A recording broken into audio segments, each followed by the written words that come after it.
കുഞ്ഞാലിക്കുട്ടി എന്താ ഇന്ത്യൻ അല്ലേ? കുഞ്ഞാലിക്കുട്ടിക്ക് മുഖ്യമന്ത്രി ആയിക്കൂടെ? അല്ല.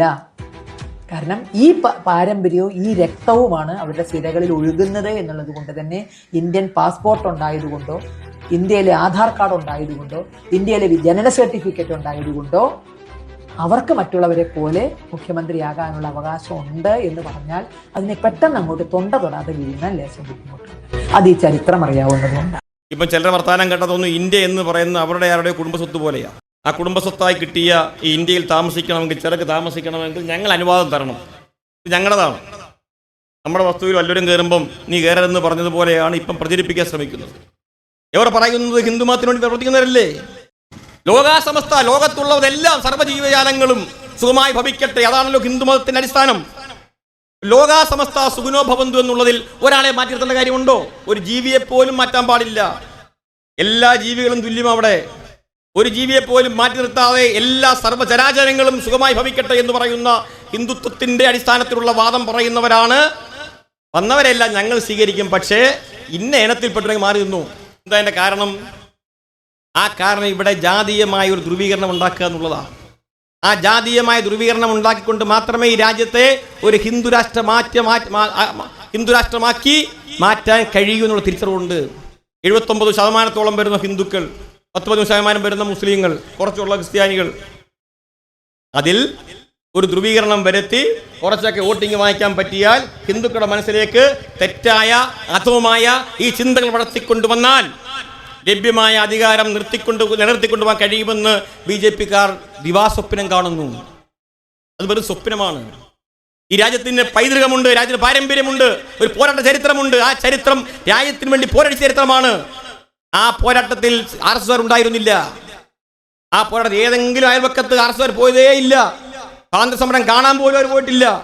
ആ സ്വാതന്ത്ര്യ സമ്പാദന പോരാട്ടത്തിൽ പങ്കെടുത്ത് വീരമൃത്യു വരിച്ചവരുടെ പിൻഗാമികളായി ഈ രാജ്യം രണ്ടായി മാറുന്ന അവസരത്തിലും ഞാൻ ഭാരതീയനാണ്, ഇന്ത്യക്കാരനാണ്, ഇന്ത്യയെ നിലകൊള്ളൂ എന്ന് പറഞ്ഞ മുസ്ലിം മതവിശ്വാസികളെ മാറ്റി നിർത്താൻ തീരുമാനിച്ചാൽ അനുവദിക്കുകയില്ല എന്നാണ് ഇന്ന് ഈ രാജ്യം പറയുന്നത്.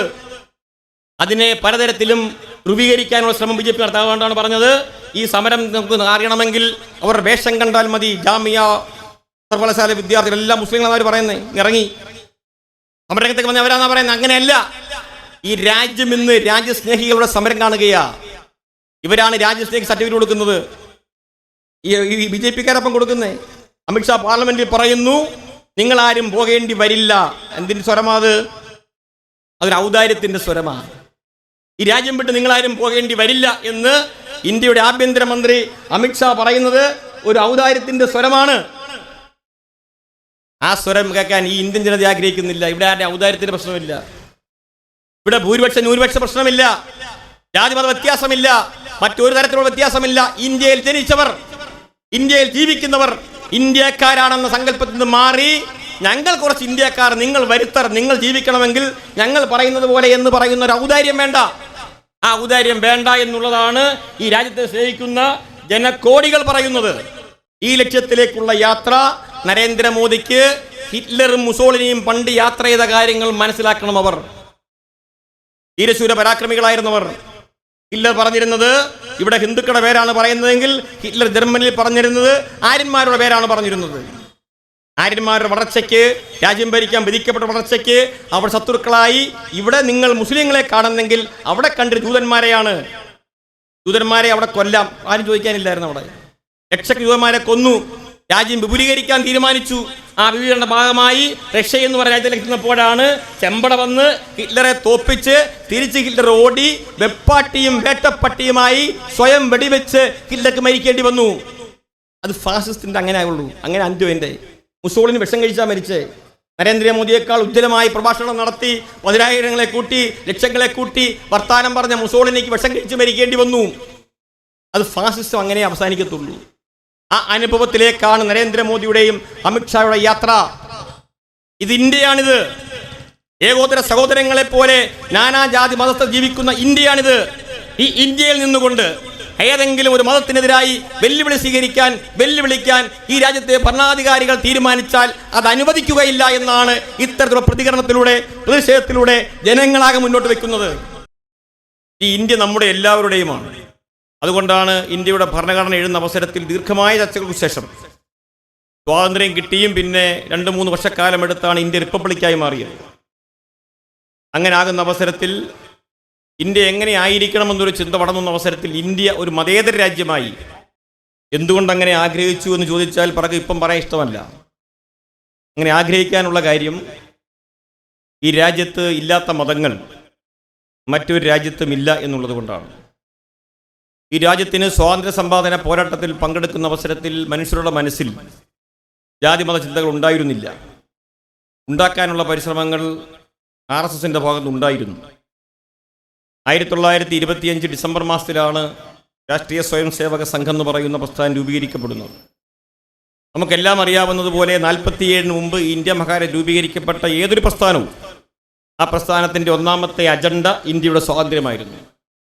RSS എന്ന പ്രസ്ഥാനത്തിൻ്റെ ഒന്നാമത്തെ അജണ്ട സ്വാതന്ത്ര്യമായിരുന്നില്ല. ആ സ്വാതന്ത്ര്യ സമ്പാദന പോരാട്ടത്തിൽ ഇന്ത്യയിലെ ഹിന്ദുക്കൾ ആരും പങ്കെടുക്കേണ്ടതില്ല എന്നാണ് RSS പ്രചരിപ്പിച്ചിരുന്നത്. അതിന് അവർ പറഞ്ഞിരുന്ന കാര്യം, ഈ സ്വാതന്ത്ര്യ സമ്പാദന പോരാട്ടത്തിൽ ഹിന്ദുക്കളോടൊപ്പം മുസ്ലിം മതവിശ്വാസികളും സിഖുകാരും മറ്റെല്ലാ മതങ്ങളും പങ്കെടുക്കുന്ന ഒരു സമരമായതിൻ്റെ പേരിൽ നമ്മൾ ഹിന്ദുക്കൾ ഇത് പങ്കെടുക്കേണ്ടതില്ല. ബ്രിട്ടീഷുകാരൻ രാജ്യം ഭരിക്കാൻ കൊണ്ടുവന്ന പ്രധാനപ്പെട്ട തന്ത്രങ്ങളിലൊന്ന് ഡിവൈഡ് ആൻഡ് റൂൾ എന്നായിരുന്നു. വിഭജിക്കുക, ഭരിക്കുക. ആ വിഭജനത്തിന് ഏറ്റവും വേണ്ടത് മതപരമായ ചിന്തയാണെന്നുള്ള തിരിച്ചറിവിൻ്റെ അടിസ്ഥാനത്തിൽ ഈ രാജ്യത്തെ ഇസ്ലാമികളെ, ഹൈന്ദവരെ പരസ്പരം തെറ്റിക്കാൻ ആവശ്യമായ ഒട്ടേറെ തെറ്റായ ചരിത്രങ്ങൾ ബോധപൂർവമായി പഠിപ്പിക്കാൻ ബ്രിട്ടീഷുകാർ പരിശ്രമിച്ചിരുന്നു. മാത്രമല്ല, ബ്രിട്ടീഷുകാരുടെ രാജ്യാധികാര ഭരണ സംവിധാനത്തിന് വിഘാതമായി നിന്നിരുന്നത് അക്കാലത്തെ മുസ്ലിങ്ങളായിരുന്നു എന്നുള്ളത് ചരിത്രം പരിശോധിച്ചാൽ മനസ്സിലാകും. ജനുവരി മാസം 20-ാം തീയതിയാണ് വാര്യംകുന്നത്ത് കുഞ്ഞഹമ്മദ് ഹാജിയുടെ രക്തസാക്ഷി ദിനമായി ഇപ്പോഴാണ് നമ്മൾ ഓർക്കുന്നത്. ഓരോ വർഷക്കാലമായി ഇപ്പോഴാണ് നമ്മൾ ഗൂഗിളൊക്കെ സെർച്ച് ചെയ്തതിനെക്കുറിച്ചൊക്കെ പഠിച്ചു തുടങ്ങിയത്. സ്വന്തമായി രാജ്യമുണ്ടായി ബ്രിട്ടീഷുകാർക്കെതിരായി ഐതിഹാസികമായ സമരം നയിച്ചവരെക്കുറിച്ച് പോലും നമ്മൾ ഇപ്പോഴാണ് മനസ്സിലാക്കാൻ ശ്രമിക്കുന്നത്. അവർക്ക് ഏറ്റവും തലവേദന സൃഷ്ടിക്കപ്പെട്ടിരുന്നത് മുസ്ലിങ്ങളായിരുന്നുള്ളതിൻ്റെ പേരിൽ ആ സ്വാതന്ത്ര്യ സമ്പാദന പോരാട്ടത്തിൽ പങ്കെടുത്ത മുസ്ലിങ്ങളെ, അവർ പങ്കെടുത്ത പോരാട്ടങ്ങളെ ആ പോരാട്ടമായി കാണാതെ അവർ അതിനെല്ലാം പേരിട്ടിരുന്ന ലഹളയെന്നാണ് പറഞ്ഞിരുന്നത്. ഈ രാജ്യത്ത് നടന്ന സ്വാതന്ത്ര്യ സമ്പാദന പോരാട്ട പല സമരങ്ങളെയും അവർ ലഹളയെന്നും വിശേഷിപ്പിക്കും. അപ്പം ലഹള ഉണ്ടാക്കിയതാരാ? ഈ രാജ്യത്ത് മുസ്ലിങ്ങളാണ് ലഹള ഉണ്ടാക്കുന്നത് എന്നുള്ള തെറ്റായ ചരിത്രം അക്കാലം മുതലേ പഠിപ്പിച്ചാരംഭിച്ചു ബ്രിട്ടീഷുകാർ. ആ നിലയിൽ മുന്നോട്ട് വരുന്ന അവസരത്തിൽ 1925 മുതൽ RSSന്റെ പ്രവർത്തനം പ്രധാനമായും ഈ രാജ്യത്ത് ഒരു ഹിന്ദു രാഷ്ട്രമാക്കിയെടുക്കുക എന്നുള്ളതാണ്. മതേതര രാജ്യമല്ല ഈ രാജ്യം. ഇന്ത്യ ഒരു ഹിന്ദു രാഷ്ട്രമായി മാറണം. അതിനുവേണ്ടിയുള്ള പ്രവർത്തനങ്ങൾ സംഘടിപ്പിക്കുകയാണ് RSSന്റെ ലക്ഷ്യം. അവരുടെ ആ സേനയുടെ എല്ലാം ജോലി എന്ന് പറഞ്ഞാൽ ഈ രാജ്യത്ത് ഏതെങ്കിലും തരത്തിലുള്ള മറ്റെന്തെങ്കിലും നടത്താൻ വേണ്ടിയല്ല. ഈ രാജ്യം എന്തെങ്കിലും ഒരു അവസരത്തിൽ ഹിന്ദു രാഷ്ട്രമാക്കി മാറ്റിയെടുക്കാനുള്ള പ്രവർത്തനമാണ് RSSന്റെ പ്രധാനപ്പെട്ട അജണ്ട. അതർ അന്നു മുതലേ ആരംഭിച്ചു. അങ്ങനെ ഒരു അജണ്ട നടപ്പിലാക്കാൻ പോകുന്നതിൽ ആരൊക്കെയാണ് നമ്മുടെ ശത്രുക്കൾ? വിചാരധാരയിൽ ഗുരു വോൾവാക്കർ എഴുതി വെച്ചു, അതിൻ്റെ ഒന്നാം ശത്രുവായി ഇസ്ലാമിനെ കാണണം, രണ്ടാം ശത്രുവായി ക്രിസ്ത്യാനിയെ കാണണം, മൂന്നാം ശത്രുവായി കമ്മ്യൂണിസ്റ്റുകാരെ കാണണം.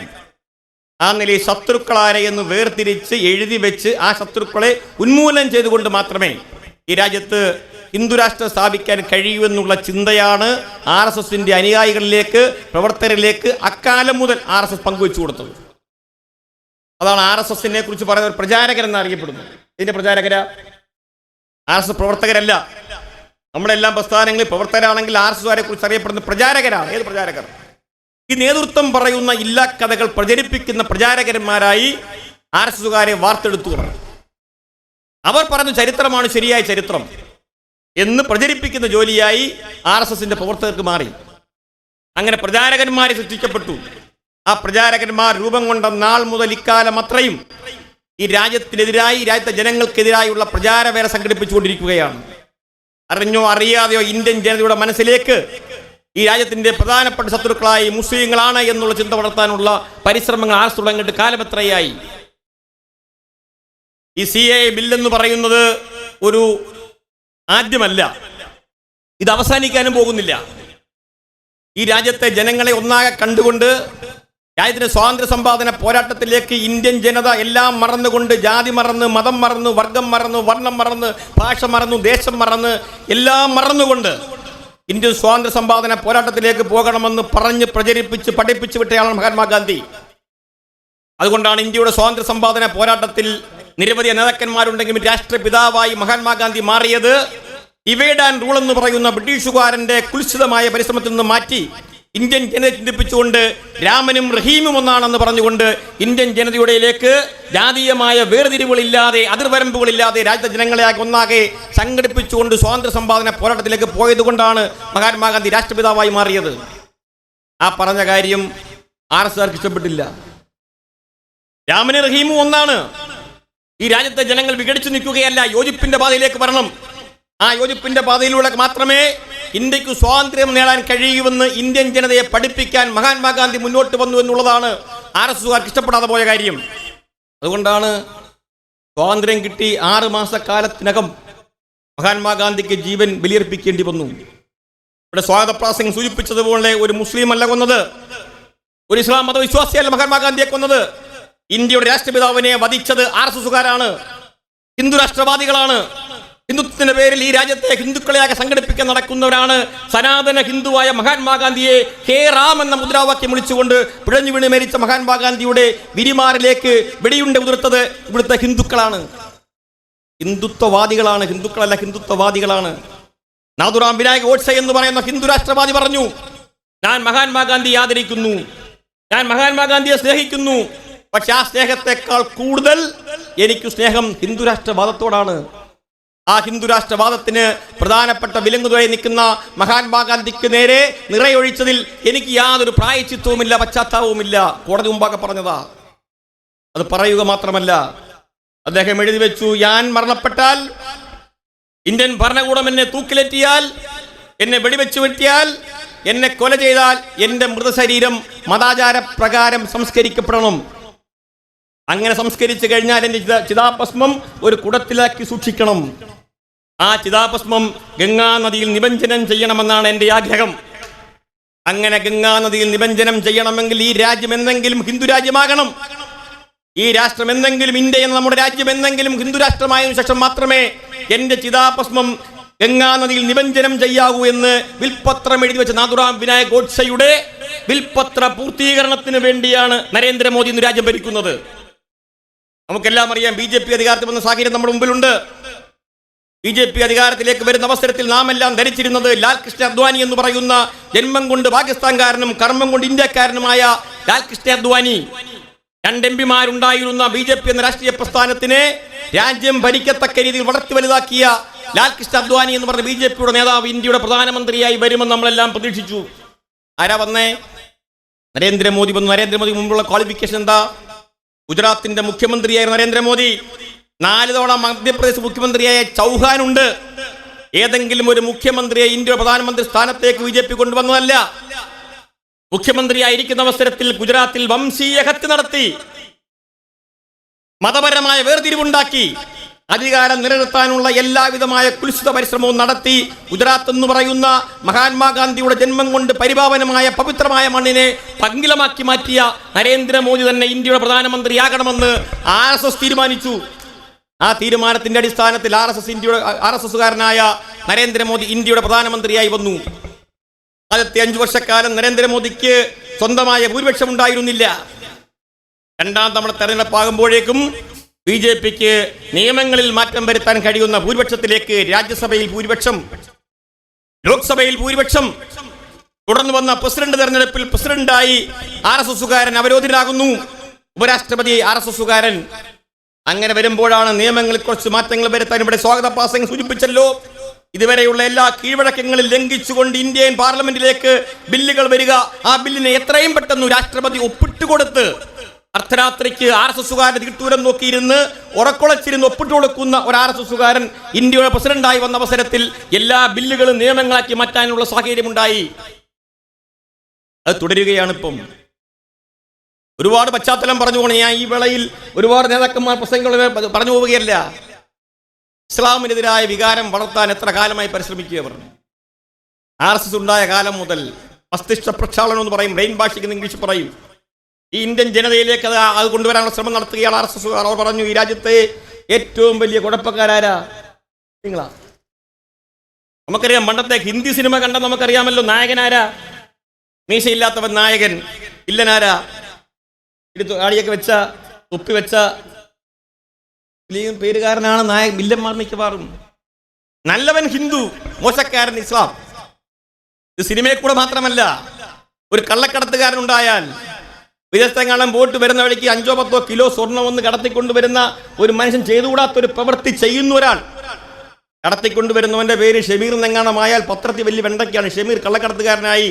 ആ കള്ളക്കടത്ത് കൊണ്ടുപോകാൻ വിമാനത്താവളത്തിൽ എല്ലാവിധമായ സൗകര്യം ചെയ്തു കൊടുക്കുന്നവൻ വല്ല വാസുദേവനോ ഗോപാലകൃഷ്ണനോ ആയാൽ പേരില്ല. റൂമർ നാരായണൻ നമുക്ക് കേട്ടിട്ടുണ്ട്. എന്റെയൊക്കെ ചെറുപ്പക്കാലത്ത് ആദ്യമായി ഞാൻ കേട്ട രാജ്യദ്രോഹിയുടെ പേര് റൂമർ നാരായണൻ എന്നാ അല്ലേ? റൂമർ നാരായണൻ രാജ്യസ്നേഹിക്കാന്നവർ പറയുന്നത്. നാരായണൻ എന്നാ പേര്. ആ അവസരത്തിലെങ്ങാനും വല്ല അബ്ദുൽ കരീം ആയിരുന്നെങ്കിൽ രാജ്യദ്രോഹിയാവും. ഇപ്പം തുടങ്ങിയതല്ല, എത്രയോ കാലമായി ആരംഭിച്ചതാണ്. കലാരംഗത്ത്, സാംസ്കാരിക രംഗത്ത് എല്ലാം ഉള്ള ഇടപെടലിന്റെ ഭാഗമായി ഇത്തരത്തിൽ മുസ്ലിം മതധാരികൾ, മുസ്ലിം മതവിശ്വാസികൾ ഇത്തിരി കുഴപ്പക്കാരാണെന്നൊരു ചിന്ത വളർത്തിക്കൊണ്ടുവരാൻ എത്രയോ കാലമായി നടത്തുന്ന പരിശ്രമമുണ്ട്. അറിഞ്ഞോ അറിയാതെയോ നമ്മൾ പലപ്പോഴും അതിനൊന്നും എതിരായിട്ടുള്ള പ്രതികരണത്തിലേക്ക് പോകാൻ നമ്മൾ ശ്രമിച്ചിട്ടില്ല എന്നുള്ള യാഥാർത്ഥ്യം ഇന്നിന്റെ അനുഭവത്തിൽ നമ്മൾ തിരിച്ചറിയുക. ഞാൻ പറഞ്ഞല്ലോ, വാര്യംകുന്നത്തിന്റെ ചരമവാർഷികം നമ്മൾ ആലോചിച്ചിട്ടുണ്ടോ ഇതുവരെ? ഇപ്പോഴാണ് നമ്മൾ സെർച്ച് എടുക്കുന്നത്. ഇന്ത്യയുടെ സ്വാതന്ത്ര്യ സമ്പാദന പോരാട്ടത്തിൽ പങ്കെടുത്ത എത്ര ധീരദേശാഭിമാനികൾ. ഹാരേ ജഹാംസേ അച്ഛ എന്ന് പറയുന്ന മഹത്തരമായ സ്വപ്നസുന്ദരമായ ആ ഗാനം ഭൂമിക്കാർ എഴുതിയതാ. ഇക്ബാലിന്റെ കവിതയാണത്. ലോകത്തെവിടെയെങ്കിലും മനോഹരമായ ഒരു പൂന്തോട്ടം ഉണ്ടെങ്കിൽ അത് ഇന്ത്യ, എന്റെ ഇന്ത്യയാണെന്ന് പറഞ്ഞ ഇക്ബാൽ. ചരിത്രത്താളില്ല, പക്ഷെ അതൊന്നും. ഈ രാജ്യത്ത് പല ചരിത്രങ്ങളെയും തമസ്കരിച്ചു കൊണ്ടുപോയി ബ്രിട്ടീഷുകാർ. ആ ചരിത്രമൊക്കെ നമ്മളെ പഠിപ്പിക്കാൻ ശ്രമിച്ചു പിന്നീട് വന്നവർ. ഇന്നിതാ RSSന്റെ പുതിയ മുഖം നമ്മൾ കാണുകയാണ്. RSS എന്ന് പറയുന്ന രാഷ്ട്രീയ പ്രസ്ഥാനം രൂപീകരിക്കപ്പെടുന്നതിന് മുമ്പ് തന്നെ ഫാസിസ്റ്റ് ഭരണ സംവിധാനമായിരുന്ന ജർമ്മനിയിലും ഇറ്റലിയിലും പോയാണ് ഈ പാർട്ടി എങ്ങനെ പോകണവർ തീരുമാനിച്ചത്. ഡോക്ടർ മുഞ്ചെ അവിടെ പോയ ആദ്യമേ എങ്ങനെയൊക്കെ ആയിരിക്കണം ഈ സംവിധാനം വരേണ്ടത്. അപ്പോഴവരാ പറഞ്ഞു കൊടുത്തത് നല്ലൊരു സേന വേണം, സേനയ്ക്കൊരു വേഷം വേണം. അവിടെ എങ്ങനെ കൊണ്ട് നാശപ്പെടണം അങ്ങനെ. അപ്പൊ സേനയ്ക്കൊരു വേഷം വേണം, അതുപോലെ ഒരു വേഷം ഇവിടെ, അതുപോലെ വർത്തമാനം ഇവിടെ. അങ്ങനെ അവരുണ്ടാക്കിയെടുത്തതാണ് RSS. അവർ പറഞ്ഞതുപോലെ പ്രവർത്തിക്കുന്നവരാണ് RSS. അതിന്റെ മുഖം നമ്മൾ കണ്ടു തുടങ്ങി. ഇപ്പം ഫാസിസം യഥാർത്ഥത്തിൽ പുഞ്ചിരി തൂകിയതേയുള്ളൂ. പുഞ്ചിരി തൂകുമ്പോൾ ഇതാണ് നമ്മുടെയൊക്കെ ഗതിയെങ്കിൽ അത് പൊട്ടിച്ചിരിക്കാൻ തീരുമാനിച്ചാൽ എങ്ങനെ ഇരിക്കും നമ്മൾ ചിന്തിക്കണം. ഇപ്പൊ ചെറിയൊരു പുഞ്ചിരി ഏതൊക്കെ പുഞ്ചിരിക്കുമ്പോഴേ ഫാസിസത്തിന്റെ പുഞ്ചിരിയിലെ ഇത്രത്തോളം ദ്രോഹമുണ്ടെങ്കിൽ ഈ ഫാസിസം ഒന്ന് പൊട്ടിച്ചിരിക്കാൻ തീരുമാനിച്ചാൽ ഈ രാജ്യം അപ്പാടെ ഇല്ലാതാകും. ഇവർ അധികാരത്തിൽ വന്നതിന് ശേഷം ആദ്യത്തെ പ്രശ്നമാണോ ഇത്? അവർ കാശ്മീർ പ്രശ്നം കണ്ടതെന്താ? ഈ കാശ്മീർ എന്ന് പറഞ്ഞ നാടെന്ത് നാടാ? ഈ രാജ്യത്തെ ഏറ്റവും സുന്ദരമായ മനോഹരമായ നാടാണ് കാശ്മീർ. കാശ്മീർ താഴ്വരകളിൽ അസ്വസ്ഥതകൾ ഉണ്ട് എന്നുള്ള യാഥാർത്ഥ്യമാണ്. അവിടുത്തെ ജനങ്ങൾക്ക് ഇതുപോലെ ജീവിക്കാൻ കഴിയാത്ത അസ്വസ്ഥതകൾ ഉണ്ട് എന്നുള്ള യാഥാർത്ഥ്യമാണ്. ആ കാശ്മീരിന് 307 പദവി കൊടുത്തത് വെറുതെ കൊടുത്തതല്ല. ചരിത്രം പഠിക്കാൻ ആഗ്രഹിക്കാത്തവരാണ് RSS. നമ്മൾ എത്ര മൈക്ക് വെച്ച് പറഞ്ഞാലും RSS അംഗീകരിക്കാൻ പോകുന്ന കാര്യമല്ല. കാശ്മീർ എങ്ങനെയുള്ള കാശ്മീരാ? ഈ രാജ്യം 47 സ്വാതന്ത്ര്യം നേടുന്ന അവസരത്തിൽ കാശ്മീർ ഇന്ത്യക്കൊപ്പം ഉണ്ടായിരുന്നില്ല. അന്ന് കാശ്മീർ ഭരിച്ചിരുന്നത് മുസ്ലിം രാജാവല്ല. അന്ന് കാശ്മീർ ഭരിച്ചിരുന്നത് ഹരിസിംഗ് എന്ന് പറഞ്ഞ ഹിന്ദു രാജാവാണ്. ആ ഹരിസിംഗ് എന്ന ഹിന്ദു രാജാവ് പറഞ്ഞു കാശ്മീർ ഇന്ത്യക്കൊപ്പം ഇല്ല. കാശ്മീർ ഇന്ത്യക്കൊപ്പം നിന്നില്ല. കാശ്മീർ മാത്രമല്ല, നമ്മുടെ തിരുവിതാംകൂറും ഹൈദരാബാദ് നിന്നിരുന്നില്ല. അങ്ങനെ 3 നാട്ടുരാജാക്കന്മാർ മാറി നിന്നു, രാജാവ് മാറി നിന്നു. അതിലൊരു രാജ്യമായിരുന്നു കാശ്മീർ. ഇന്ത്യക്കൊപ്പം നിൽക്കേണ്ടതില്ല എന്ന് പറഞ്ഞ ഹരിസിംഗും കാശ്മീർ എന്ന് പറയുന്ന നമ്മുടെ രാജ്യം ഇന്ത്യക്കൊപ്പം നിൽക്കണമെന്ന് പറഞ്ഞ ഷേഖ് അബ്ദുള്ള, നാഷണൽ കോൺഫറൻസ് നേതാവ്. ആ ഷേഖ് അബ്ദുള്ളയുടെ മകൻ ഫറൂഖ് അബ്ദുള്ള, ചെറുമകൻ ഒമർ അബ്ദുള്ള, രണ്ടുപേരും വീട്ടിലടങ്ങില്ല. രാജ്യത്തിനൊപ്പം നിൽക്കണമെന്ന് പറയുന്ന ഷേഖ് അബ്ദുള്ളയും നിൽക്കേണ്ടതില്ല എന്ന് പറഞ്ഞ ഹരിസിംഗും. അങ്ങനെ ഇരിക്കുന്ന അവസരത്തിലാണ് പാകിസ്ഥാൻ കാശ്മീരിനെ ആക്രമിക്കാൻ വരുന്നു. ആ ആക്രമണം ഉണ്ടാകുന്ന അവസരത്തിൽ ഇന്ത്യയുടെ ആഭ്യന്തരമന്ത്രിയായ പട്ടേലിനോട് ഹരിസിംഗ് എന്ന രാജാവ് സഹായം അഭ്യർത്ഥിക്കുന്നു. പട്ടേലിനോട് നെഹ്റു പറഞ്ഞു, വെറുതെ സഹായം കൊടുക്കേണ്ടതില്ല, ഇന്ത്യക്കൊപ്പം നിൽക്കുമോ തീരുമാനിക്കേണ്ടവർ. ഇന്ത്യക്കൊപ്പം നിൽക്കുമെങ്കിൽ സഹായം കൊടുക്കാം. അങ്ങനെ ഉണ്ടാക്കി വെച്ച ധാരണ പ്രകാരം കൊടുത്ത പ്രത്യേക അവകാശങ്ങളാണ് കാശ്മീർ. ഇന്ത്യക്കൊപ്പം നിൽക്കാൻ തീരുമാനിച്ചപ്പോൾ കൊടുത്ത അവകാശങ്ങളാണിത്. കാശ്മീരിന് മാത്രമല്ല, ഇത് അരുണാചൽ പ്രദേശിനുണ്ട്. കാശ്മീരിനെ കുറിച്ച് BJP-കാരൻ ചാനൽ ചർച്ച വന്നിരുന്നു പറയുന്നു, നമുക്കാർക്കും അവിടെ പോയി വസ്തു വാങ്ങിക്കാൻ പറ്റില്ല, അവിടെ പ്രത്യേക നിയമങ്ങളാണ്. അവിടെ താമസിക്കണമെങ്കിൽ പാസ്പോർട്ട് കാണിക്കണം, രേഖകൾ കാണിച്ച് താമസിക്കാൻ പറ്റത്തുള്ളൂ. അവിടെ പോയി വസ്തു വാങ്ങിക്കുന്നത്. ഇന്ത്യ എന്ന് പറയുന്ന ഒരു രാജ്യത്ത്, ഒരു സംസ്ഥാനത്ത് കാശ്മീരിൽ പോയി താമസിക്കാൻ പോലും പറ്റത്തില്ലെങ്കിൽ, വസ്തു പോലും വാങ്ങിക്കാൻ ഒക്കത്തില്ലെങ്കിൽ അത് എന്ത് രാജ്യമാണ്, നാടാണെന്ന് ചോദിക്കുന്ന BJP-കാരൻ മനസ്സിലാക്കിയിരിക്കുന്ന അരുണാചൽ പ്രദേശ്, നിങ്ങൾക്ക് അവിടെ പോയി വസ്തു വാങ്ങിക്കാൻ പറ്റുമോ? ഇപ്പോഴും പറ്റത്തില്ല. അവിടെ പോയി കുറെ കാലം താമസിക്കാൻ പറ്റുമോ? പറ്റത്തില്ല. പ്രത്യേകമായ രേഖകൾ കാണിക്കാൻ താമസിക്കാൻ പറ്റുമോ? പറ്റത്തില്ല. അരുണാചൽ പ്രദേശ് മാത്രമല്ല, നമ്മുടെ വടക്കിഴക്കൻ പല സംസ്ഥാനങ്ങളും അതാണ് സ്ഥിതി. അതാണ് സ്ഥിതി എന്നിരിക്കെ എന്തുകൊണ്ട് കാശ്മീരിനെ കുറിച്ച് മാത്രം പറയുന്നു? കാശ്മീരിനെ കുറിച്ച് BJP-കാരൻ പണ്ട് മുതലേ പറയുന്നത് അത് അവിടുത്തെ കാശ്മീരി പണ്ഡിറ്റുകളും മുസ്ലിങ്ങളും തമ്മിലുള്ള പ്രശ്നമാണ്. അതാണ് കാശ്മീർ പ്രശ്നം. പഞ്ചാബിൽ പ്രശ്നമുണ്ടായി, ഖാലിസ്ഥാൻ വാദമുണ്ടായി, പ്രത്യേകമായ ഒരു രാജ്യം വേണമെന്ന് ഖാലിസ്ഥാൻ വാദികൾ ആവശ്യപ്പെട്ടു.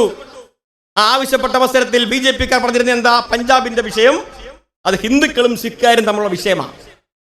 BJP-യെ സംബന്ധിച്ച് എല്ലാ വിഷയങ്ങളും ഇങ്ങനെയാ, മതപരമായി അല്ലാതെ കാണാൻ കഴിയില്ല. കാശ്മീരിന്റെ പ്രശ്നം അവിടുത്തെ പണ്ഡിറ്റുകളും മുസ്ലിങ്ങളും തമ്മിലുള്ള വിഷയം, പഞ്ചാബിന്റെ വിഷയം അവിടുത്തെ ഹിന്ദുക്കളും സിഖുകാരും തമ്മിലുള്ള വിഷയം. എല്ലാ സൈഡിലും ഹിന്ദുക്കളുണ്ട്, മാന്യന്മാരായ ഹിന്ദുക്കൾ ഞങ്ങളെ പോലെ കുറച്ച് പേർ ഉണ്ടെന്നാണ് അവർ പറയുന്നത്. ഹിന്ദുത്വവാദികളായ ഹിന്ദുക്കളായി പറയുകയാ. അപ്പൊ യാഥാർത്ഥ്യത്തെ മാറ്റിവെച്ചുകൊണ്ട്, യഥാർത്ഥ സംഭവങ്ങളെ വളച്ചൊടിച്ചുകൊണ്ട്, ചരിത്രത്തെ തമസ്കരിച്ചുകൊണ്ട് തെറ്റായ ചിന്തകൾ വളർത്താനുള്ള ബോധവുമായ ശ്രമം ഇന്നും ഇന്നലെയും തുടങ്ങിയതല്ല. കാശ്മീരിനെ വെട്ടി നിർത്തി മാറ്റിവെച്ചു. നമുക്കെല്ലാം അറിയാവുന്നതുപോലെ വിവാഹം എന്ന് പറയുന്ന ഒരു സിവിൽ നിയമമാണ്. ഇസ്ലാമിന് ഇപ്പോൾ അതല്ല, ക്രിമിനൽ നിയമമായി. വിവാഹവും വിവാഹമോചനവും ഏറ്റവും കൂടുതൽ കേസ് ഇപ്പോൾ നടക്കുന്ന വക്കീലായിരിക്കും, ഏറ്റവും കൂടുതൽ കേസ് വിവാഹമോചന കേസാണ്, ഡൈവോഴ്സ് കേസാണ്. കല്യാണം കഴിച്ച് 4-5 മാസക്കാലം കഴിഞ്ഞാൽ ഡൈവോഴ്സിലേക്ക് പോവുകയാണ് ചെറുപ്പക്കാർ. രാജിയില്ല, ജാതിയില്ല, മതമില്ല, എല്ലാവരും അങ്ങനെ പോവുകയാണ്. ചിന്തിക്കുക, ഭൂരിപക്ഷം പേരും. പക്ഷേ ഇസ്ലാം മതവിശ്വാസികൾ പഴയതുപോലെ വിവാഹമോചനത്തെക്കുറിച്ച് ആലോചിച്ചാൽ സിവിൽ നിയമം മാറി എന്തായി? ക്രിമിനൽ നിയമമായി. ബാബറി മസ്ജിദിന് വിധിയുണ്ടായി. നമ്മളെല്ലാവരും ആശ്വസിച്ചു. കാര്യം എന്താ? കുറേ കാലമായിട്ടുള്ള പ്രശ്നങ്ങളാ. ആ കുറേ കാലമായ പ്രശ്നങ്ങൾ ഒരു വേള വടക്കുമേറിയാൽ ഇരുളും മെല്ലെ വെളിച്ചമായി വരാൻ തുടങ്ങും. ഒത്തിരിയും കാലം നമ്മളൊക്കെ പൊരുത്തപ്പെടും. ആ പൊരുത്തപ്പെടലിന്റെ ഭാഗമായി നമ്മളെല്ലാം വിചാരിച്ചു എങ്ങനെയെങ്കിലും തീർന്നാൽ മതി, എത്ര കാലമായി തുടങ്ങിയിട്ട് എങ്ങനെയെങ്കിലും തീർന്നാൽ മതി നിൽക്കുമ്പോഴാണ് സുപ്രീം കോടതി ഒരു വിധി പറയുന്നത്. ആ വിധിയും കൊടുത്ത പെറ്റീഷൻ തമ്മിൽ ഒരു ബന്ധവുമില്ല. എൻ്റെ വസ്തുവിന് വേണ്ടി ഞാൻ പോയി പരാതി കൊടുക്കുന്ന അവസരത്തിൽ ഇയാളുടെ വസ്തു അല്ലാതെ തെളിയുകയും ചെയ്തു, എൻ്റെ വസ്തു ആണെന്ന് പറയുകയും ചെയ്യുന്നു. വേറെ രേഖകളൊന്നുമില്ല, എന്നാൽ ഇയാൾക്ക് വേറെ വസ്തു വരാം എന്ന് പറഞ്ഞതുപോലെ അതിൽ വിധി. അപ്പൊ ഇതൊരു തുടക്കം മാത്രമല്ല, കുറെ കാലമായി നടന്നുകൊണ്ടിരിക്കുന്ന പ്രവർത്തനത്തിന്റെ ഇടയ്ക്കുള്ള സംഭവമായി ഇതിനെല്ലാം കണ്ടാൽ മതി. ഇപ്പൊ ഇനിയും 4 വർഷക്കാലമുണ്ട് നരേന്ദ്രമോദിക്കും അമിത്ഷായ്ക്കും. 4 വർഷക്കാലത്തിനിടയിൽ ഒന്നിനു പുറകെ ഒന്നായി വീണ്ടും വീണ്ടും വരാൻ പോവുകയാ. ഇപ്പൊ പൗരത്വ ഭേദഗതി ബില്ല് വന്നു. ആരായിരിക്കണം ഇന്ത്യയുടെ പൗരൻ എന്നുള്ള തരത്തിൽ ഒരുപാട് ചർച്ചകൾ നടന്നതാണ്. 47 സ്വാതന്ത്ര്യം കിട്ടി, 50 റിപ്പബ്ലിക് ആയെങ്കിലും 50 സിറ്റിസൺ ആക്ട് വന്നില്ല, നിയമം ഉണ്ടായില്ല. പിന്നെ 5 കൊല്ലം എടുത്തു. ആ 5 കൊല്ല കാലത്തിനിടയിൽ ഒരുപാട് ചർച്ച നടത്തി ആരായിരിക്കണം ഇന്ത്യൻ പൗരൻ. ഇതൊരു വിഷയമല്ല, എല്ലാ രാജ്യത്തിന്റെയും വിഷയമാണത്. ആരായിരിക്കണം അവിടുത്തെ പൗരൻ? അപ്പം കണ്ടെത്തി ഈ രാജ്യത്ത് ജനിച്ചവൻ ഇന്ത്യൻ പൗരൻ, മാതാപിതാക്കൾ ഇന്ത്യക്കാരാണെങ്കിൽ ഇന്ത്യൻ പൗരൻ. ഇനി കുറെ കാലം താമസിക്കുമ്പോൾ ഇന്ത്യൻ പൗരൻ ആഗ്രഹിക്കുന്നുണ്ടെങ്കിൽ അവർക്ക് ഇന്ത്യൻ പൗരൻ. ഇങ്ങനെയാണ് ഇന്ത്യൻ പൗരത്വം ഉണ്ടായത്. ഇങ്ങനെ ഇന്ത്യൻ പൗരത്വം ഉണ്ടായി. ഇപ്പോൾ ഒരു ഭേദഗതി. എന്താ ഭേദഗതി? ഇന്ത്യൻ പൗരനായി ആർക്കും വരാം, ഒരാൾ ഒഴികെ. ആർക്കൊഴികെ? മുസ്ലിം ഒഴികെ ആരും വരാം. പാഴ്സി ആവാം, ഹിന്ദു ആവാം, ജൈനാവാം, ബുദ്ധനാവാം, സിഖാവാം, ആരും ആവാം. അത് ഭരണഘടനയ്ക്കെതിരാ. പഞ്ചായത്ത് മെമ്പർ മുതൽ ഇന്ത്യൻ പ്രസിഡന്റ് വരെ അധികാരമേൽക്കുമ്പം ഒരു പുസ്തകം സത്യപ്രതിജ്ഞ ചെയ്യും. എന്താ? ഈ പറയുന്ന കാര്യം ഞങ്ങൾ ചെയ്തു കൊള്ളാം. ഈ ഭരണഘടനയാണ് നരേന്ദ്ര ഉമ്മ കൊടുത്തത്. ആദ്യമായി MP ആയി ചെല്ലുന്ന അവസരത്തിൽ ഭരണഘടനയ്ക്ക് ഉമ്മയും കൊടുത്ത് കാലം തൊട്ട് കഴിഞ്ഞ് അങ്ങോട്ട് കയറിപ്പോയത്. ആ ഭരണഘടനയിൽ പറയുന്ന കാര്യങ്ങൾ അനുസരിച്ച് പ്രവർത്തിക്കുകയാണ് ഒരു ഭരണകൂടം ചെയ്യേണ്ടത്, ഭരണകർത്താക്കൾ ചെയ്യേണ്ടത്. ഇന്ത്യൻ ഭരണഘടന പറയുന്നത് ഒരു മതേതരത്വ രാജ്യമാണ്, സെക്യുലർ സ്റ്റേറ്റ്. ഏത് മതത്തിൽപ്പെട്ടവരും ഇവിടെ ആ മതവിശ്വാസം അനുസരിച്ച് ജീവിക്കാം. ഈ മതവിശ്വാസം ഒന്നുമില്ലാത്ത ഒരാൾക്ക് ഇവിടെ ജീവിക്കാം. അതാണ് ഇന്ത്യയുടെ സംസ്കാരം. BJP-കാരൻ പറയുന്ന ആർഷഭാര സംസ്കാരം അതാണ്. യുഗങ്ങൾ മുമ്പ് തന്നെ മുനിവര്യന്മാരുടെ കാലം മുതൽ തന്നെ എല്ലാ ചിന്തകളുടെ നാടാണ് നമ്മുടെ ഇന്ത്യ. എല്ലാ മുനിവര്യന്മാരും ദൈവവിശ്വാസികളായിരുന്നില്ല. ചാർവാകനെ പോലുള്ളവരുണ്ടായിരുന്നു, ഒരുപാട് മുനിമാരുണ്ടായിരുന്നു. ആ മുനിമാർക്കെല്ലാം സ്വതന്ത്രമായ ചിന്തയുണ്ടായിരുന്നു. ആ ചിന്തകൾ പങ്കുവച്ചിരുന്നു. ആ പങ്കുവെക്കലും എല്ലാം ചേർന്നാണ് ഈ ആർഷഭാര സംസ്കാരം. എല്ലാം കൂടെ ചേർന്ന സംസ്കാരം അല്ല. ഇവർ പറയുന്ന പോലെ എന്തെങ്കിലും ചെറിയ കാര്യം മാത്രമല്ല. ആ സംസ്കാരത്തിൽ ഊന്നി വരുന്ന ഒരു രാജ്യം എന്നുള്ള നിലയിൽ ഈ രാജ്യം ഒരു മതേതര രാജ്യമായി നിലകൊള്ളണം. ഈ രാജ്യത്ത് നിരവധിയായ ഭാഷകളുണ്ട്, നിരവധിയായ വർണ്ണങ്ങളുണ്ട്, വർഗങ്ങളുണ്ട്, ഭാഷകളുണ്ട്, ദേശങ്ങളുണ്ട്. ഇതെല്ലാം ഒരുപോലെ പോകണമെങ്കിൽ ഈ ഇന്ത്യ ഒരു മതേതര രാജ്യമായി പോകണം. ഇന്ത്യൻ ഭരണഘടന ഉണ്ടാക്കിയത് പ്രധാനപ്പെട്ട ശില്പി ഡോക്ടർ BR അംബേദ്കർ ആണെങ്കിലും ഇന്ത്യൻ ഭരണഘടനയ്ക്ക് ആമുഖം എഴുതണം, ഒരു പ്രിയാമ്പിൾ തുടങ്ങണം. ഭരണഘടന എങ്ങനെ എഴുതി തുടങ്ങണം? ബാക്കിയെല്ലാമായി ലോകത്തുള്ള നിരവധി രാജ്യങ്ങൾ അവരെല്ലാം പോയി സഞ്ചരിച്ച് ആ രാജ്യത്തെ എല്ലാം ഭരണഘടന കൂട്ടിച്ചേർത്ത് വായിച്ച് ഇന്ത്യക്ക് ഉപയുക്തമാകുന്ന രീതിയിൽ ഇന്നലെ നമ്മൾ കണ്ടതും ഇന്ന് കണ്ടുകൊണ്ടിരിക്കുന്നതും നാളെ കാണാൻ പോകുന്നതുമായ എല്ലാ കാര്യവും അടങ്ങിയതാണ് ഇന്ത്യൻ ഭരണഘടന. അങ്ങനെ ഭരണഘടന എല്ലാം എഴുതി തയ്യാറാക്കിയപ്പം ഇന്ത്യക്ക് ഒരു പ്രിയാമ്പിൾ ഭരണഘടന എഴുതണം. അതാരെഴുതണം? എല്ലാവരും ഏകകണ്ഠ സ്വരത്തിൽ പറഞ്ഞു, അത് ജവഹർലാൽ നെഹ്റു എഴുതണം. കാര്യമെന്താ? നെഹ്റു ഒരു ഭൗതികവാദിയാണ്. ഇന്ന മതം ഇന്ന ജാതി എന്ന ചിന്തയില്ല അദ്ദേഹത്തിന്. ഇന്ന ജാതിക്ക് അധികം പ്ലസ് പോയിന്റ്, ഇന്ന മതത്തിന് അധികം, അങ്ങനെ ഇല്ല. ഒരു ഭൗതികവാദിയായ മനോഹരമായി ഇംഗ്ലീഷ് കൈകാര്യം ചെയ്യാൻ അറിയാവുന്ന ജവഹർലാൽ നെഹ്റു തന്നെ പ്രിയാമ്പിൾ എഴുതണം. പിന്നെയും ചർച്ച നടന്നു. തുടങ്ങുന്നത് എങ്ങനെ ആയിരിക്കണം? ദൈവനാമത്തിൽ ആരംഭിക്കണമോ? എങ്ങനെ ആയിരിക്കണം? ഒരുപാട് ചർച്ച അവസാനം പറഞ്ഞു അതൊന്നും വേണ്ട, ബി ദ പീപ്പിൾ, ഇന്ത്യക്കാരായ നമ്മൾ. അവിടെ തുടങ്ങുന്നേ. അതുകൊണ്ടാണ് അധികാര സ്ഥാനങ്ങൾ സത്യപ്രതിജ്ഞ ചെയ്യുന്ന അവസരത്തിൽ രണ്ടും ചെയ്യാം. ഏതൊക്കെയാ? ഭരണഘടന പറഞ്ഞ കാര്യമാണ്. ദൈവനാമത്തിലും ചെയ്യാം, ദൃഢപ്രതിജ്ഞയും ചെയ്യാൻ. കാര്യം വിശ്വാസിക്കും ജനപ്രതിയാവാം, വിശ്വാസമില്ലാത്ത ആൾക്ക് ജീവിക്കാം. അതാണ് പ്രശ്നം. മതത്തിന്റെ പേരിലുള്ള ഒരു തരത്തിലുള്ള വേർതിരിവ് പാടില്ല എന്ന് തീരുമാനം വോട്ടിലിട്ട് അംഗീകരിച്ച് തീരുമാനിച്ച ഒരു ഭരണഘടന, ആ ഭരണഘടന അനുശാസിക്കുന്ന അവകാശങ്ങൾ വേണമെന്നാവശ്യപ്പെടുന്ന ഒരു സമരം, അതാണ് ഈ സമരത്തിന്റെ ഏറ്റവും പ്രത്യേകത. ഭരണഘടന പറയുന്ന ഒരു അവകാശം ഞങ്ങൾക്ക് വേണം. പൗരത്വം എന്ന് പറയുന്ന ആ പ്രധാനപ്പെട്ട കാര്യത്തിൽ ഒരു മതത്തെ മാത്രം മാറ്റി നിർത്താൻ തീരുമാനമെടുക്കുന്നതിന് കാര്യമെന്ന് ഇവിടെ വിശദീകരിച്ചതല്ല. വിശദീകരിച്ചതാ. പാകിസ്ഥാൻ നമുക്കെല്ലാം അറിയാവുന്നതുപോലെ ഇന്ത്യക്ക് സ്വാതന്ത്ര്യം കിട്ടിയ വേർപിരിഞ്ഞു പോയ രാജ്യമാണ് പാകിസ്ഥാൻ. പാകിസ്ഥാൻ മതരാഷ്ട്രമാണ്. പാകിസ്ഥാനെ നോക്കി ഒന്നും പഠിക്കേണ്ടതില്ലുണ്ടോ? പാകിസ്ഥാൻ ഇത്രത്തോളം ഇന്ത്യയോളം വളർന്നിട്ടില്ല. ചന്ദ്രയാൻ ദൗത്യം പാകിസ്ഥാനിലില്ല, മംഗൾയാൻ ദൗത്യം പാകിസ്ഥാനിലില്ല, ഇതുപോലെ ജനാധിപത്യ സംവിധാനം പാകിസ്ഥാനിലില്ല. അവിടെ ഇടയ്ക്ക് ജനാധിപത്യം വരുന്നു, ജനാധിപത്യം പോകുന്നു, പട്ടാള ഭരണം വരുന്നു, പട്ടാള ഭരണം പോകുന്നു. ഒരു സ്ഥിരതയില്ല, ഒരു സ്ഥിരതയില്ല. ആ സ്ഥിരതയില്ലാത്തതിൻ്റെ എല്ലാ ദോഷവശങ്ങളും പാകിസ്ഥാനിലുണ്ട്. മതരാഷ്ട്രമാണെങ്കിൽ പോലും അവിടുത്തെ നമ്മളെല്ലാം സൂചിപ്പിച്ചതുപോലെ അഹമ്മദിയടക്കമുള്ളവർ നിരവധിയായ പീഡനങ്ങൾക്ക് വിധേയമാകുന്നു. അങ്ങനെ ഒരുപാട് കൊള്ളരുതായ്മ നടക്കുന്ന പാകിസ്ഥാനെ നോക്കി നമ്മൾ പഠിക്കേണ്ടത് എന്താ? പാകിസ്ഥാൻ പിന്നെയും വിഭജിച്ചല്ലോ, ഇന്ത്യ വിഭജിച്ചില്ലല്ലോ. 47 സ്വാതന്ത്ര്യം കിട്ടി. പാകിസ്ഥാനും ഇന്ത്യയുമായി മാറിയ ശേഷം പാകിസ്ഥാൻ വീണ്ടും വിഭജിച്ചുകൊണ്ടാണ് ബംഗ്ലാദേശ് ഉണ്ടായത്. ഇന്ത്യ വിഭജിച്ചില്ല. ഇന്ത്യ ഇന്ത്യയായി നിൽക്കുന്നു. ഇന്ത്യ ഇന്ത്യയായി നിൽക്കാൻ വേണ്ടി രക്തമൊഴുക്കേണ്ടി വന്നെങ്കിൽ പോലും, ഇന്ദിരാഗാന്ധിക്ക് രക്തമൊഴുക്കേണ്ടി വന്നെങ്കിൽ പോലും ഖാലിസ്ഥാൻ വാദമടക്കം ഇല്ലായ്മ ചെയ്തുകൊണ്ട് ഈ രാജ്യം ഇന്നും ഈ രാജ്യമായി നിൽക്കുകയാ. അതൊക്കെ സത്യങ്ങളല്ലേ? പാകിസ്ഥാൻ വീണ്ടും ബംഗ്ലാദേശായി. ബംഗ്ലാദേശ് നമുക്കറിയാവുന്നതാ. അപ്പൊ ആ രാജ്യത്തിനൊക്കെ വന്നവരെല്ലാം നമുക്ക് ഒരുപോലെ കാണാം. അതേ ഉള്ളൂ പ്രശ്നം ഇവിടെ. അമിത്ഷായും നരേന്ദ്രമോദിക്കും പാർലമെന്റിൽ ഭൂരിപക്ഷമുള്ളതിന് പേരിൽ നിയമം പാസ്സാക്കാൻ കഴിയും. ആ നിയമം നടപ്പിലാക്കുക എളുപ്പമല്ല. അവിടെയാണ് പ്രശ്നം. ഇപ്പൊ പറഞ്ഞല്ലോ, ഇപ്പം ആസാമിൽ നടപ്പിലാക്കാൻ ചെന്നു, പ്രശ്നങ്ങളായി മാറി. ഈ രാജ്യത്ത് അത്തരം ഒരു സർവേയിലേക്ക് വന്നാൽ ചില BJPയുടെ സ്നേഹിതർ ഇപ്പം വന്നിരുന്ന് ചാനൽ ചർച്ചയ്ക്ക് എന്തോ കുഴപ്പം, രേഖയും കൊടുത്താൽ പോരെ? ഏത് രേഖ കൊടുക്കേണ്ടത്? ഇപ്പോഴത്തെ രേഖയല്ല. അവർ ആവശ്യപ്പെടുന്ന രേഖ കൊടുക്കണം. ആവശ്യപ്പെടുന്ന രേഖ മനഃപൂർവ്വമായി കുറച്ചുപേരെ കൈകാര്യം ചെയ്യാൻ തീരുമാനിച്ചിറങ്ങി വന്നാൽ രേഖ കൊടുത്താലും പൗരത്വം നിൽക്കുമോ? നിർത്തുവോ? ഒഴിവാക്കാനാ തീരുമാനം. അതിനുവേണ്ടിയ സർവേ. ആ സർവേക്ക് വരുന്നവരുടെ മുമ്പിൽ രേഖയും കൊണ്ട് എന്ന രേഖ അംഗീകരിക്കണമെന്ന് നമുക്കറിയാമല്ലോ. റീസർവേ നടന്ന നമ്മുടെ വസ്തുവിന്റെ ഇപ്പം ഇവിടെ നടന്നുകൊണ്ടിരിക്കുക. ആരെങ്കിലും ഒരു സർവേ നമ്പർ മാറിപ്പോയാൽ അത് ശരിയാക്കി എടുക്കണമെങ്കിൽ എത്ര കാലം നടന്നാൽ പറ്റും? അതുപോലെ പൗരത്തിന് പോകാൻ പറ്റുമോ? അങ്ങനെ പോകുമ്പോഴും നമുക്കൊരു അവകാശമുണ്ട്. ആ അവകാശം വരുന്നത് എവിടുന്ന? പൗരനായതുകൊണ്ടാണ് അവകാശം.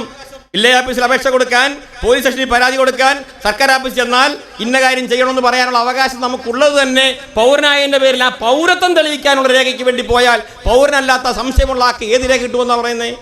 ഏത് രേഖ തരണമെന്നാ പറയുന്നത്? എന്താ ലക്ഷ്യം? ഈ ലക്ഷ്യത്തിലേക്കുള്ള യാത്ര നരേന്ദ്രമോദിക്ക് ഹിറ്റ്ലറും മുസോളിനിയും പണ്ട് യാത്ര ചെയ്ത കാര്യങ്ങൾ മനസ്സിലാക്കണം. അവർ ധീരശൂര പരാക്രമികളായിരുന്നവർ.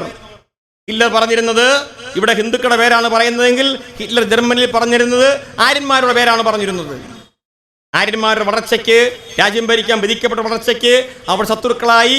ഇവിടെ നിങ്ങൾ മുസ്ലിങ്ങളെ കാണുന്നെങ്കിൽ അവിടെ കണ്ടിട്ട് ജൂതന്മാരെയാണ്. ജൂതന്മാരെ അവിടെ കൊല്ലാം. ആരും ചോദിക്കാനില്ലായിരുന്നു. അവിടെ ലക്ഷക്കണക്കിന് ജൂതന്മാരെ കൊന്നു. രാജ്യം വിപുലീകരിക്കാൻ തീരുമാനിച്ചു. ആ വിഭജനയുടെ ഭാഗമായി റഷ്യ എന്ന് പറഞ്ഞ രാജ്യത്തിലെത്തുന്നപ്പോഴാണ് ചെമ്പട വന്ന് ഹിറ്റ്ലറെ തോപ്പിച്ച് തിരിച്ച് ഹിറ്റ്ലർ ഓടി വെപ്പാട്ടിയും വേട്ടപ്പട്ടിയുമായി സ്വയം വെടിവെച്ച് ഹിറ്റ്ലർക്ക് മരിക്കേണ്ടി വന്നു. അത് ഫാസിസ്റ്റിന്റെ അങ്ങനെ ആയുള്ളൂ. അങ്ങനെ അന്ത്യോന്റെ മുസോളിനി വിഷം കഴിച്ചാൽ മരിച്ചേ.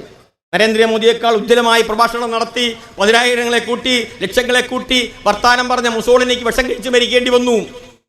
അത് ഫാസിസം അങ്ങനെ അവസാനിക്കത്തുള്ളൂ. ആ അനുഭവത്തിലേക്കാണ് നരേന്ദ്രമോദിയുടെയും അമിത്ഷായുടെ യാത്ര. ഇത് ഇന്ത്യയാണിത്. ഏകോദര സഹോദരങ്ങളെ പോലെ നാനാജാതി മതസ്ഥർ ജീവിക്കുന്ന ഇന്ത്യയാണിത്.